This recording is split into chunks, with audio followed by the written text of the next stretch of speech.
Today I am going to start a new topic related to grammar, that is narration. It is one of the most important topic, and you will get around 2 to 3 questions related to this in your English paper and other competitive exams. So let's start. Direct and indirect speech. We can report the words of a speaker in two ways. First, direct reporting or direct narration. Second, indirect reporting or indirect narration.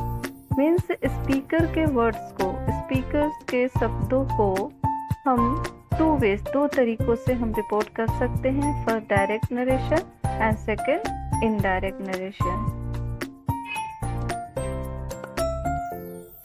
Direct narration. It is the method in which the actual words of the speaker are reported within inverted commas. Direct narration में क्या होता है कि speaker के actual words को, speaker के कहे हुए शब्दों को इन्वर्टेड कॉमा के अंदर रखा जाता है. For example, Mohan says he is my friend. Mohan says he is my friend. Mohan कहता है वह मेरा दोस्त है. तो ही इज माई फ्रेंड को इन्वर्टेड कॉमा के अंदर रखा गया है. Second, Ram said he is going. Ram ने कहा ही इज गोइंग, वह जा रहा है. राम ने क्या कहा? ही इज गोइंग, वह जा रहा है. उसको as it is inverted comma के अंदर रखा गया है. मीन्स डायरेक्ट नरेशन में क्या होता है, स्पीकर के एक्चुअल वर्ड्स को इन्वर्टेड कॉमा के अंदर रखते हैं. Indirect narration. It is the method in which the substance or idea of the speaker's words is reported without using his actual words. Indirect narration में क्या होता है कि स्पीकर के actual words को as it is use नहीं किया जाता और inverted comma को हटा दिया जाता है. For example, Mohan says that he is my friend. Second, Ram said that he is going. तो यहाँ पे देखिए, मोहन ने जैसा कहा कि he is my friend, उसको as it is नहीं लिखा गया, बल्कि उसमें न्यू वर्ड क्या यूज़ किया गया, that अपनी तरफ से लगाया गया. इसी प्रकार Ram said that he is going. Ram ने कहा कि वह जा रहा है, तो इसमें भी राम ने जो कहा उसको एज इट इज न लिख के अपने शब्दों में लिखा गया. Ram said that he is going. Ram ने कहा कि वह जा रहा है.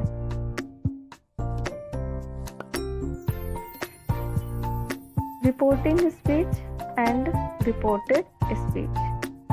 Reporting speech, the part of the whole sentence outside the inverted commas in direct narration is called reporting speech, and the verb used in this part is called reporting verb. Let's see example. Sushil says I am busy. तो देखिए इसमें inverted comma के बाहर का part कौन सा है? सुशील says. तो सुशील सेज आपका क्या हो गया? Reporting speech. और सुशील से इसमें वर्ब कौन सी यूज हुई है? इस रिपोर्टिंग स्पीच में वर्ब कौन सी हुई है? सेज. तो ये सेज आपकी क्या हो गई? Reporting verb. Let's see reported speech, the part of the whole sentence in which the actual words of the speaker are written within the inverted commas is called the reported speech, and the verb used in this part is called reported verb.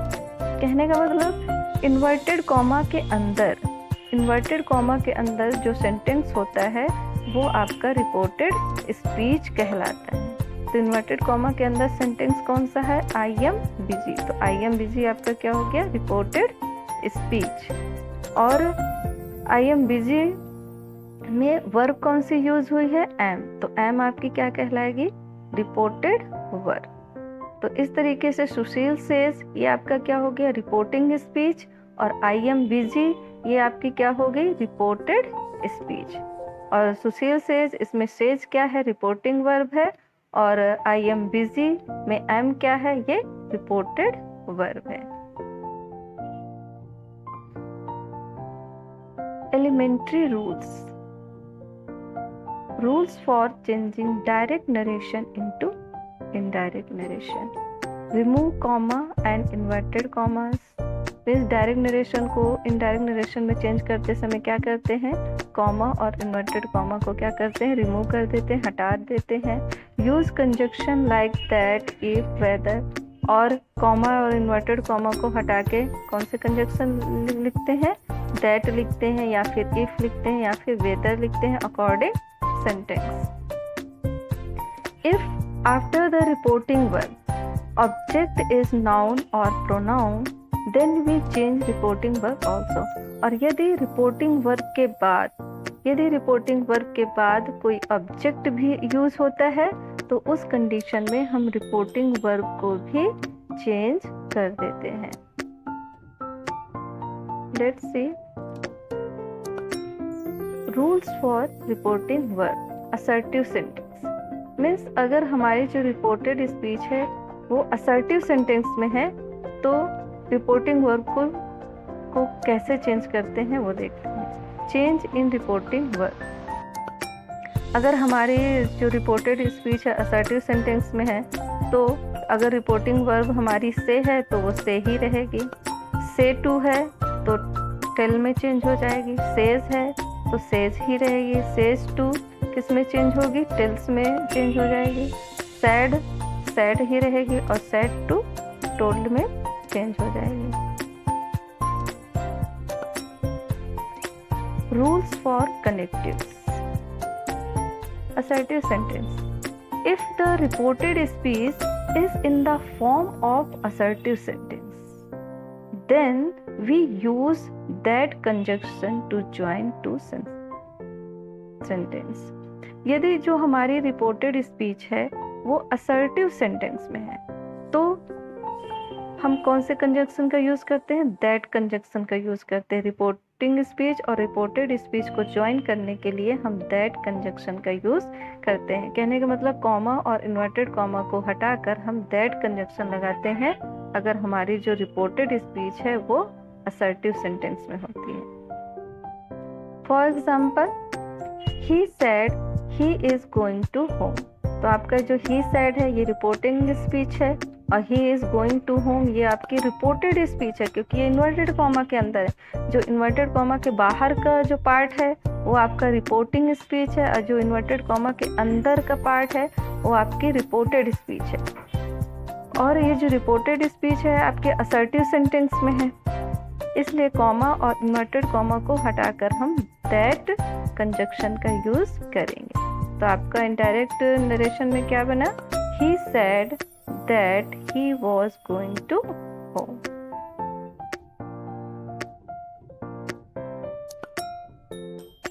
Rules for connectives. Imperative sentence. If the reported speech is in the form of imperative sentence, then we don't use any conjunction, but the main verb of the imperative sentence is converted into an infinite verb. Means अगर हमारी जो reported speech है वो किस में है, imperative sentence में है. अगर हमारी रिपोर्टेड स्पीच इम्परेटिव सेंटेंस में है तो हम कोई भी कंजक्शन का यूज नहीं करते. बट जो इम्परेटिव सेंटेंस है, इम्परेटिव सेंटेंस की जो मेन वर्ब होती है वो इन्फिनाइट वर्ब में बदल जाती है. अब इम्परेटिव सेंटेंस कौन से होते हैं, इम्परेटिव सेंटेंस वो सेंटेंस होते हैं जो मेन वर्ब से स्टार्ट होते हैं या वर्ब की फर्स्ट फॉर्म से स्टार्ट होते हैं, उनको हम इम्परेटिव सेंटेंस कहते हैं. For example he said to the servant close the door. तो he said to the servant ये आपकी रिपोर्टिंग स्पीच हो गई और क्लोज द डोर ये इन्वर्टेड कॉमा के अंदर है तो ये आपकी रिपोर्टेड स्पीच हो गई. अब रिपोर्टेड स्पीच किससे शुरू हो रही है, मेन वर्ब से शुरू हो रही है. अब मेन वर्ब से शुरू हो रही है यानी कि आपका ये इम्परेटिव सेंटेंस है. और जब हमारी रिपोर्टेड स्पीच इम्परेटिव सेंटेंस में होती है तो फिर हम कॉमा और इन्वर्टेड कॉमा को हटाकर कोई भी कंजक्शन नहीं लिखते बल्कि वो जो मेन वर्ब होती है उसको इन्फिनाइट वर्ब में चेंज कर देते हैं. और मेन वर्ब को इन्फिनाइट वर्ब में चेंज करने के लिए क्या किया जाता है, मेन वर्ब के पहले टू लगा देते हैं, टू प्रीपोजिशन लगा देते हैं, तो जो मेन वर्ब होती है वो इनफाइनाइट वर्ब में चेंज हो जाती है। जैसे कि यहाँ पे क्लोज है तो क्लोज का क्या हो गया, टू क्लोज। अगर मान लीजिए प्ले होता तो टू प्ले आप लिख देते, ओपन होता तो टू ओपन लिख देते। तो let's say he asked the servant to close the door. ये देखिए यहाँ पे क्लोज की जगह पे क्या हो गया, to close. In the place of the reporting verb said, some other words like ordered, requested and asked are used according to the sentence. और अगर हमारी जो रिपोर्टेड स्पीच है वो इम्परेटिव सेंटेंस में होती है, तो जो रिपोर्टिंग वर्ब है सैड, सैड हो रिपोर्टिंग वर्ब, या फिर सैड की जगह पे सैड टू हो, तो उस कंडीशन में क्या करते हैं, जो सैड है, जो सैड टू है, वो किस में चेंज हो जाता है, ऑर्डर्ड में या फिर रिक्वेस्टेड में या फिर आस्क्ड में according sentence.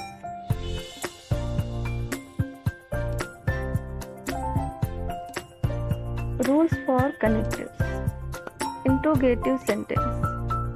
If the interrogative sentence begins with an interrogative word, what, why, where, how, whom, which, who, whose, when, etc., no connectives are required to join it.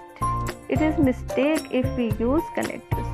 Means अगर हमारी जो reported speech है वो interrogative sentence में है, और जो interrogative sentence है वो इंट्रोगेटिव वर्ड यानी WH फैमिली वाले वर्ड से स्टार्ट हो। WH फैमिली वाले वर्ड कौन कौन से होते हैं, what, why, where, how, whom, which, who, whose, when, etcetera, ये WH फैमिली वाले वर्ड होते हैं। मीन्स अगर हमारा जो इंट्रोगेटिव सेंटेंस है WH फैमिली वाले वर्ड से स्टार्ट हो रहा है, तो उस कंडीशन में हम कोई भी कनेक्टिव का यूज़ नहीं करते, कोई भी कंजक्शन का यूज़ नहीं करते। कॉमा, इन्वर्टेड कॉमा को हटाकर हम कोई भी कंजक्शन का यूज़ नहीं करते, और अगर हम ऐसा करते हैं तो ये बहुत बड़ी मिस्टेक होती है।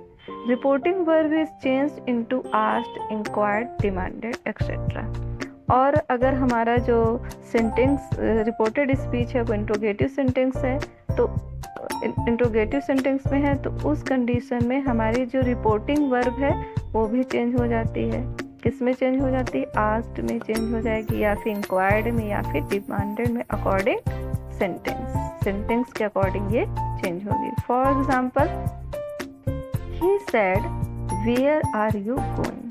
तो ही सेड आपका रिपोर्टिंग स्पीच है, वेयर आर यू गोइंग ये आपका रिपोर्टेड स्पीच है। अब रिपोर्टिंग स्पीच और रिपोर्टेड स्पीच को हमको क्या करना है, ज्वाइन करना है। तो कॉमा और इन्वर्टेड कॉमा को हटाना है। अब ये हमारी जो रिपोर्टेड स्पीच है WH फैमिली वर्ड से स्टार्ट हुई। WH फैमिली का कौन सा वर्ड यहाँ पे यूज हुआ है, वेयर यूज हुआ है, वेयर यूज हुआ है। तो जब हमारी रिपोर्टेड स्पीच WH फैमिली से स्टार्ट होती है, WH फैमिली वाले वर्ड से स्टार्ट होती है, या ये कहें इंट्रोगेटिव वर्ड से स्टार्ट होती है, तो उस कंडीशन में हम कोई भी कंजक्शन का यूज नहीं करते, बल्कि जो WH फैमिली वाला वर्ड होता है उसी को एज इट इज लिख देते हैं। जैसे कि ही सेड या he asked where I was going.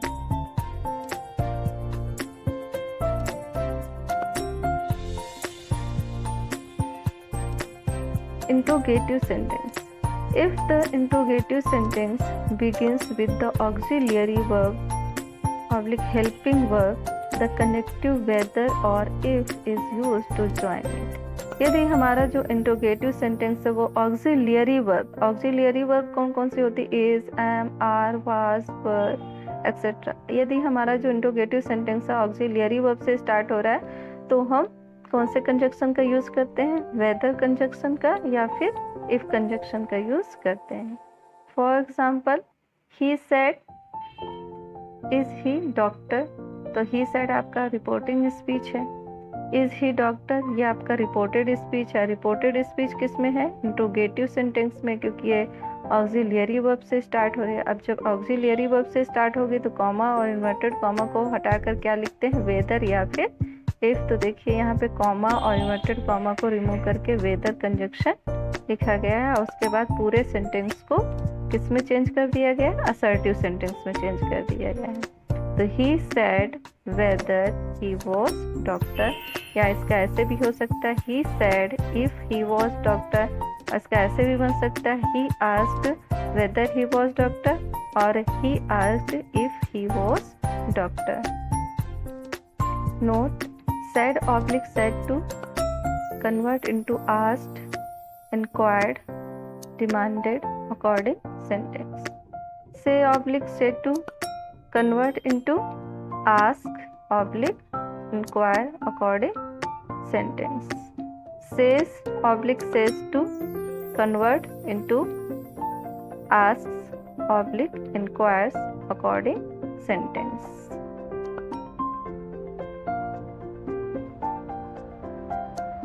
Interrogative sentence. If the reported speech begins with the do or does, then do and does is removed from the reported speech, and in their place the past indefinite tense of the main verb is used, and in place of comma and inverted comma we use whether or if conjunction. Means अगर हमारी जो reported speech है वो interrogative sentence है और interrogative sentence किससे शुरू हो रहा है, डू या डज से शुरू हो रहा है, तो क्या करते हैं डू और डज को रिमूव कर देते हैं, हटा देते हैं और उसकी जगह पे क्या करते हैं जो मेन वर्ब होती है उसकी पास्ट इंडेफिनिट टेंस लिखते हैं, या ये बोले कि जो मेन वर्ब की होती है उसका पास्ट सिंपल फॉर्म लिखते हैं, या ये बोल सकते हैं कि जो मेन वर्ब होती है उसकी सेकेंड फॉर्म लिखते हैं. And in place of comma and inverted comma we use whether or if conjunction. और comma और inverted comma की जगह पे हम whether या फिर if conjunction का यूज करते हैं. For example, he said to Raju, do you know his name? तो he said to Raju ये आपका क्या है, reporting speech. Do you know his name ये आपका रिपोर्टेड स्पीच है क्योंकि ये इन्वर्टेड कॉमा के अंदर. अब हमारी जो रिपोर्टेड स्पीच है ये इंट्रोगेटिव सेंटेंस में है और इंट्रोगेटिव सेंटेंस किससे स्टार्ट हो रहा है, ऑक्सिलियरी वर्ब डू से स्टार्ट हो रहा है. तो इस कंडीशन में क्या करते हैं, कॉमा और इन्वर्टेड कॉमा को हटाकर वेदर कंजक्शन यूज करते हैं और जो मेन वर्ब होती है उसकी सेकेंड फॉर्म लिखते हैं या आप पास्ट सिंपल फॉर्म लिखते हैं. तो सेड टू किस में कन्वर्ट हो जाएगा, आस्क्ड में. तो he asked Raju whether he knew his name. Next, Ram said to him, comma inverted comma, does Sahil go to school? तो Ram said to him ये आपकी रिपोर्टिंग स्पीच है. does Sahil go to school ये आपका reported speech है क्योंकि ये inverted comma के अंदर है और रिपोर्टेड स्पीच आपकी किस में है, इंट्रोगेटिव सेंटेंस में है. इंट्रोगेटिव सेंटेंस किससे स्टार्ट हो रहा है, डज ऑक्सिलियरी वर्ब से स्टार्ट हो रहा है और जब डज ऑक्सिलियरी वर्ब से स्टार्ट हो रहा है तो कॉमा और इन्वर्टेड कॉमा को हटा के कौन सा कंजक्शन लिखेंगे, वेदर या फिर इफ. आप यहाँ वेदर की जगह पे इफ भी लिख सकते हैं और गो की सेकेंड फॉर्म क्या होगी, वेंट. तो Ram asked him whether Sahil went to school.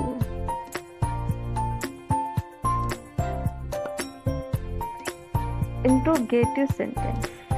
If the reported speech begins with the auxiliary verb did, then the did is removed and the past perfect form of the main verb is used, and in place of comma and inverted comma we use whether or if conjunction.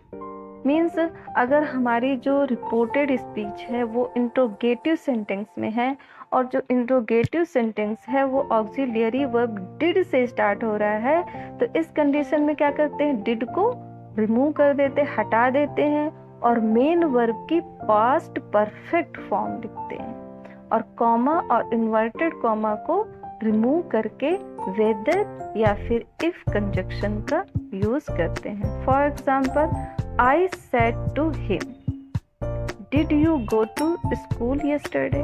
तो I said to him ये आपका reporting speech है क्योंकि ये inverted comma के बाहर है. Did you go to school yesterday ये आपकी रिपोर्टेड स्पीच है क्योंकि ये इन्वर्टेड कॉमा के अंदर है. अब ये जो रिपोर्टेड स्पीच है किस में है, इंट्रोगेटिव सेंटेंस में है। और इंट्रोगेटिव किस सेंटेंस किससे स्टार्ट हो रहा है, डिड से स्टार्ट हो रहा है। डिड क्या है, ऑक्सिलियरी वर्ब है, इसलिए कॉमा और इन्वर्टेड कॉमा को हटाकर वेदर लिखेंगे। और जो मेन वर्ब इसमें कौन सी यूज हुई है, गो, तो गो की पास्ट परफेक्ट फॉर्म क्या होगी, हैड गॉन। अगर यहाँ पे कोई दूसरी वर्ब होती, मान लीजिए यहाँ पे कम केम होती, तो उसकी पास्ट परफेक्ट फॉर्म क्या होती, had come.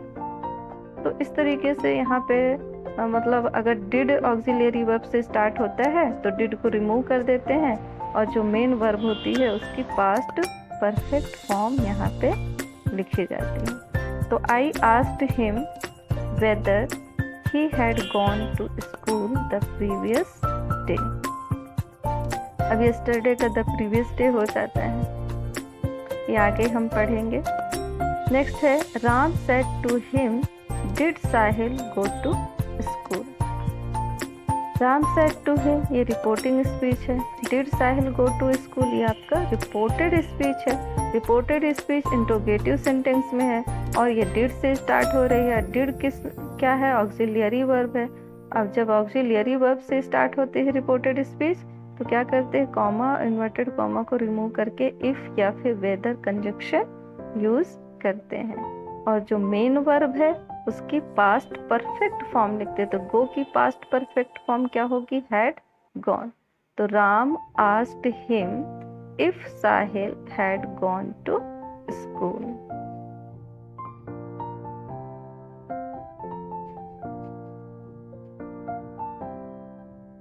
Exclamatory sentence.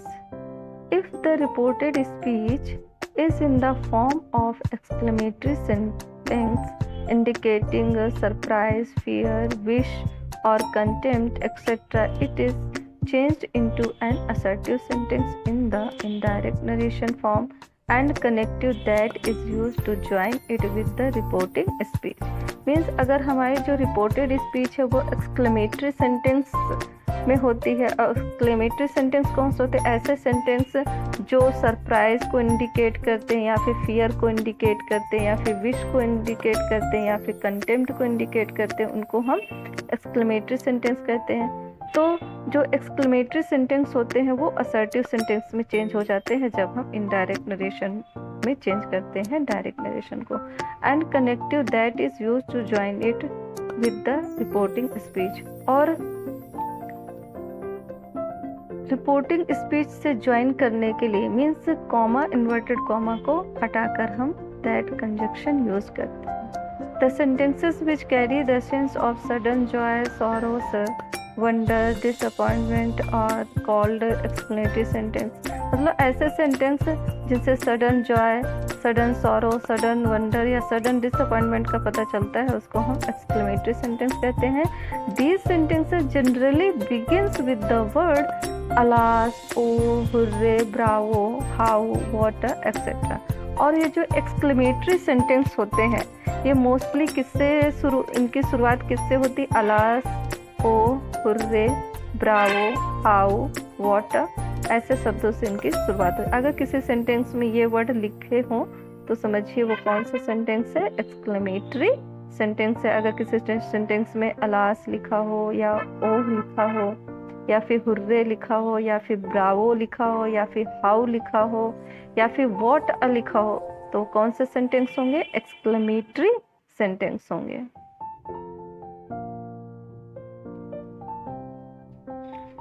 Exclamatory sentence important points to remember. Exclamatory से अगर हमारी जो रिपोर्टेड स्पीच है वो एक्सक्लेमेटरी सेंटेंस में होती है तो हमें मतलब ये जो कुछ पॉइंट्स हैं इनको मतलब हमेशा ध्यान में रखना चाहिए। In place of the reporting verb said some other verbs as exclaimed, wished and prayed are used according to the sentence. यदि हमारा जो रिपोर्टेड स्पीच है एक्सक्लेमेटरी सेंटेंस में है तो उस कंडीशन में क्या करते हैं, जो रिपोर्टिंग वर्ब है उसको चेंज करके उसकी जगह पे क्या लिखते हैं, एक्सक्लेम्ड लिखते हैं या फिर विज्ड लिखते हैं या फिर प्रेड लिखते हैं according sentence. Connective that is used. और अगर एक्सक्लेमेटरी सेंटेंस है तो कॉमा इन्वर्टेड कॉमा को हटाकर क्या लिखते हैं, दैट लिखते हैं। After the reporting verb, we use such expressions as joyfully, sorrowfully, with sorrow, with joy according to the sense. और reporting verb के बाद जैसे exclaimed के बाद हम joyfully या फिर exclaimed sorrowfully, exclaimed with sorrow ऐसे करके लिख सकते हैं. Exclamatory sentence is changed into assertive sentence, और जो एक्सक्लेमेटरी सेंटेंस होता है वो असर्टिव सेंटेंस में चेंज हो जाता है. The rules for change for tense and pronoun are the same as used in assertive sentence. और असर्टिव सेंटेंस में टेंस और प्रोनाउन को चेंज करने के जो रूल्स होते हैं वो वही रूल्स एक्सक्लेमेटरी सेंटेंस में भी फॉलो होते हैं. Exclamatory sentence examples: He said, "Alas, I am ruined." तो he said आपका रिपोर्टिंग स्पीच है क्योंकि इन्वर्टेड कॉमा के बाहर है और इन्वर्टेड कॉमा के अंदर का भाग कौन सा है? Alas, I am ruined. Alas, I am ruined ये आपका रिपोर्टेड स्पीच है और रिपोर्टेड स्पीच किससे शुरू हो रही है? alas से शुरू है. और alas आपका क्या है? एक्सक्लेमेटरी वर्ड है, यानी कि आपका ये एक्सक्लेमेटरी सेंटेंस है. तो एक्सक्लेमेटरी सेंटेंस जब होती है, रिपोर्टेड स्पीच एक्सक्लेमेटरी सेंटेंस में होती है, तो क्या करते हैं? कॉमा और इन्वर्टेड कॉमा को हटा के दैट कंजक्शन लिखते हैं. रिपोर्टिंग वर्ब सेड या फिर सेड टू को हटा के क्या लिखते हैं? एक्सक्लेम्ड, या फिर आप यहाँ पे विस्ड भी लिख सकते हैं या फिर प्रेड भी लिख सकते हैं, लेकिन सेंटेंस के अकॉर्डिंग. लेकिन यहाँ पे क्या लिखा गया है? एक्सक्लेम्ड. तो he exclaimed that he was ruined. अब यहाँ पे प्रोनाउन आई फर्स्ट पर्सन प्रोनाउन है तो ही के अकॉर्डिंग चेंज हुआ है ही, और प्रेजेंट टेंस पास्ट में चेंज हो गया तो he exclaimed that he was ruined. तो टेंस कैसे चेंज होते हैं वो हम आगे पढ़ेंगे. Next example, he said what a horrible scene. तो इस सेंटेंस में भी देखिए he said आपकी रिपोर्टिंग स्पीच है, What a horrible scene ये आपका रिपोर्टेड स्पीच है क्योंकि इन्वर्टेड कॉमा के अंदर है. और ये किससे शुरू हुई है? What a से शुरू हुई है. What a आपका एक्सक्लेमेटरी वर्ड है, यानी कि आपकी रिपोर्टेड स्पीच किस में है? एक्सक्लेमेटरी सेंटेंस है. अब एक्सक्लेमेटरी सेंटेंस से रिपोर्टेड स्पीच स्टार्ट हो रही है, एक्सक्लेमेटरी सेंटेंस में है, और एक्सक्लेमेटरी वर्ड से रिपोर्टेड स्पीच स्टार्ट हो रही है. तो फिर कॉमा और इन्वर्टेड कॉमा को रिमूव करके दैट कंजक्शन लिखेंगे, और जो एक्सक्लेमेटरी वर्ड है उसको भी हटा देंगे, और जो हॉरिबल सीन तो पूरे सेंटेंस को क्या करेंगे? असर्टिव सेंटेंस में चेंज कर देंगे. तो he exclaimed that it was a horrible scene. Rules for change in person: all pronouns I, we, you, he, she, it, they, etc. used in the reported speech are changed according to the following rules. Rule 1. First rule मतलब reported speech में जितने भी pronoun use होते हैं उनको भी change करने के कुछ रूल हैं. First rule, every first person pronoun used in the reported speech is changed according to the person of the subject of the reporting speech. Means reported speech में जो फर्स्ट पर्सन के pronoun होते हैं वो reporting speech के subject के according change होते हैं. फर्स्ट पर्सन के प्रोनाउन में कौन कौन से आते हैं? I, we, my, mine, our, ours, us, me. तो ये सब फर्स्ट पर्सन के प्रोनाउन है. तो जो फर्स्ट पर्सन के प्रोनाउन है वो किसके अकॉर्डिंग चेंज होते हैं? रिपोर्टिंग स्पीच के सब्जेक्ट के according. Let's see example, he said I am doing my work. तो ही सेड आपका रिपोर्टिंग स्पीच है, I am doing my work ये आपका रिपोर्टेड स्पीच है. अब इस रिपोर्टेड स्पीच में कौन से प्रोनाउन यूज हुए हैं? आई और माई. आई और माई कौन सा पर्सन है? फर्स्ट पर्सन है. तो किसके अकॉर्डिंग चेंज होंगे? सब्जेक्ट के अकॉर्डिंग. रिपोर्टिंग वर्ब के पहले जो वर्ड होगा वो आपका सब्जेक्ट कहलाएगा, और रिपोर्टिंग वर्ब के अगर बाद कोई शब्द है तो वो आपका ऑब्जेक्ट कहलाएगा. तो सब्जेक्ट और रिपोर्टिंग स्पीच का सब्जेक्ट क्या है? ही. तो आई की जगह पे यहाँ पे क्या लिखेंगे? ही. और माई भी ही के अकॉर्डिंग चेंज होगा.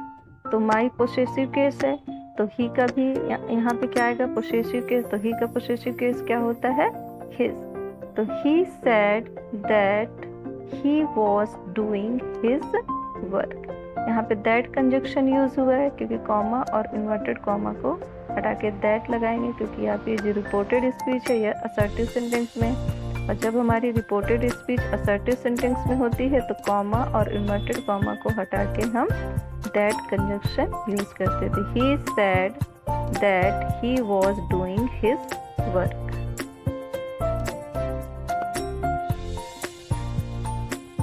Second rule, every second person pronoun in the reported speech is changed according to the person of the object of the reporting speech.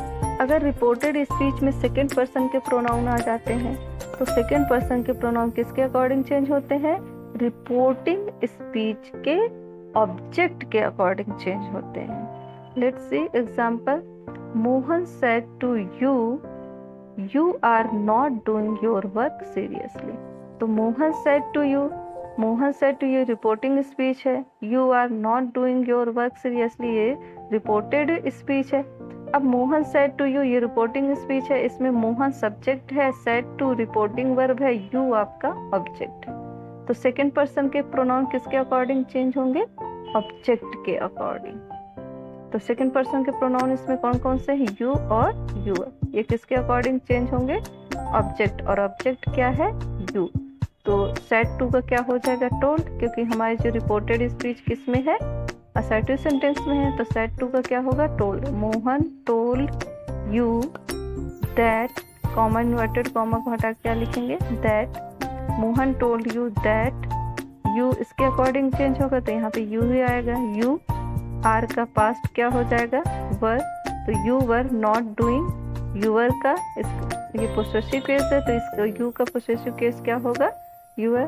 तो क्या बना, not doing your work seriously. Let's see another example, Ramesh said to me you are not doing your work seriously. Ramesh said to me, अब said to किस में change होगा, told में, क्योंकि ये जो you are not doing your work seriously ये told में चेंज होगा, कॉमा और इन्वर्टेड कॉमा को हटा के दैट लिखेंगे। अब यू सेकेंड पर्सन का प्रोनाउन है तो ये मी के अकॉर्डिंग चेंज होगा, ऑब्जेक्ट के अकॉर्डिंग चेंज होगा, क्योंकि रिपोर्टिंग स्पीच आपकी कौन सी है, Ramesh said to me, subject क्या है रमेश, ऑब्जेक्ट क्या है मी। रिपोर्टिंग वर्ब के पहले का जो शब्द होगा वो आपका सब्जेक्ट होगा, और रिपोर्टिंग वर्ब के बाद का जो वर्ड होगा वो आपका ऑब्जेक्ट होगा। तो यू किसके अकॉर्डिंग चेंज होगा, ऑब्जेक्ट के अकॉर्डिंग, क्योंकि जो सेकंड पर्सन प्रोनाउन है वो ऑब्जेक्ट के अकॉर्डिंग चेंज होते हैं। तो ऑब्जेक्ट क्या है, मी, तो यहाँ पे मी का सब्जेक्ट क्या बन जाएगा, आई, क्योंकि यू सब्जेक्ट है। या रिपोर्टेड स्पीच में भी आपका यू क्या है, सब्जेक्ट है, तो मी का भी यहाँ पे सब्जेक्ट ही होगा। तो मी का यहाँ पे क्या हो जाएगा, आई।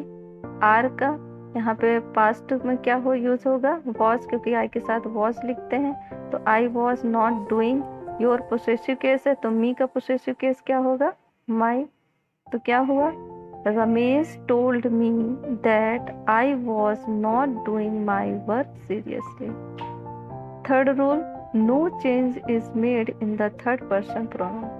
और अगर रिपोर्टेड स्पीच में थर्ड पर्सन के प्रोनाउन आ जाते हैं, अब थर्ड पर्सन के प्रोनाउन कौन कौन से होते हैं, ही, सी, इट, दे। अगर रिपोर्टेड स्पीच में थर्ड पर्सन के प्रोनाउन आ जाते हैं तो उनमें कोई भी चेंज नहीं होता। नो चेंज मतलब उसमें कोई भी परिवर्तन नहीं होता, वो एज इट इज रहते हैं। Change of pronoun, person, nominative case, objective case, possessive case. तो देखिए फर्स्ट पर्सन के प्रोनाउन में कौन कौन से आते हैं, आई, वी। आई का ऑब्जेक्ट क्या होता है, मी। वी का ऑब्जेक्ट अस। आई का पोसेसिव केस क्या होता है, माई, माइन। वी का पोसेसिव केस आवर, आवर्स। इसी प्रकार सेकंड पर्सन के प्रोनाउन में क्या होता है, यू। यू का ऑब्जेक्ट क्या होता है, यू। यू का पोसेसिव केस क्या होता है, योर, योर्स। इसी प्रकार थर्ड पर्सन के प्रोनाउन में कौन से आते हैं, ही, शी, इट, दे। ही का ऑब्जेक्ट क्या होता है, हिम। शी का ऑब्जेक्ट क्या होता है, हर। इट का ऑब्जेक्ट क्या होता है, इट। दे का ऑब्जेक्ट क्या होता है, देम। he का possessive case his, she का possessive case her, hers, it का possessive case its, they का possessive case their and theirs। तो ये आपके पूरे I, we, you, he, she, it, they, ये सब क्या है आपके subject. Me, us, you, him, her, it, them, ये आपके क्या कहलाते हैं ऑब्जेक्ट, और ये सब क्या है आपके पोसेसिव केस।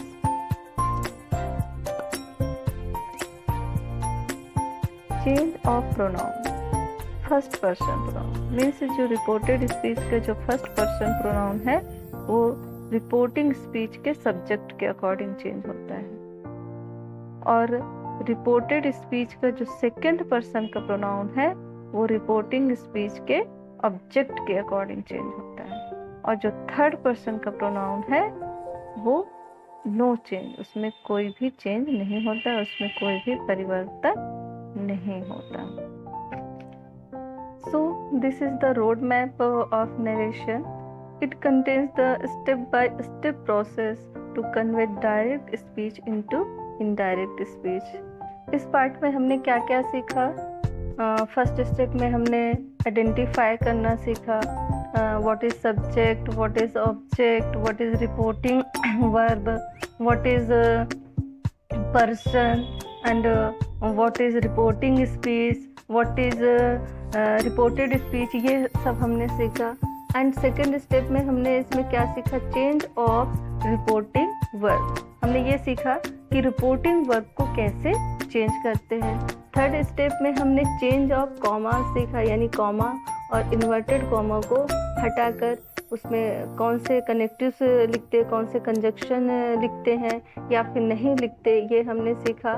फोर्थ स्टेप में हमने चेंज ऑफ पर्सन सीखा, यानी कि अगर रिपोर्टेड स्पीच में कोई प्रोनाउंस आ जाते हैं तो हमें उनमें कैसे चेंज करना होता है यदि डायरेक्ट स्पीच को इनडायरेक्ट स्पीच में बदलते हैं। And rest of the part which is tense and specific words we will continue in the next session. Okay guys, thank you.